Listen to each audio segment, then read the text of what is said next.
So what's up mga choy na napo dito niabot nga parcel. So kani siya kay sa description hub sa XRM.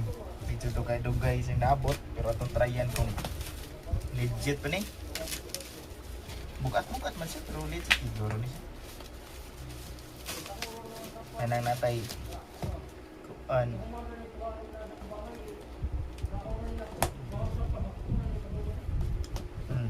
Bye.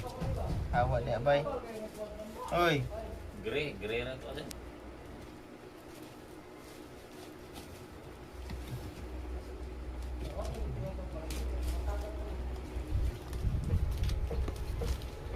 Hindi na patang. Pernindot pagka.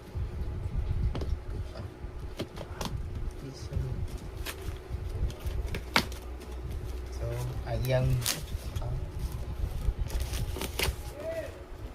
goods ba rin? Nindot sa pagka-packing, di lang kay baga ang bubble wrap. Pero goods ra wala man ako. Shish! Hey! Muna say hub and mile. Muna say gamiton para itapak diri.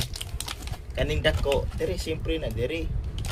Ang kaning gamay diri para limpyo ug dili dayon madaot imuhang bearing. Muna purpose. So, gamay na lang antos.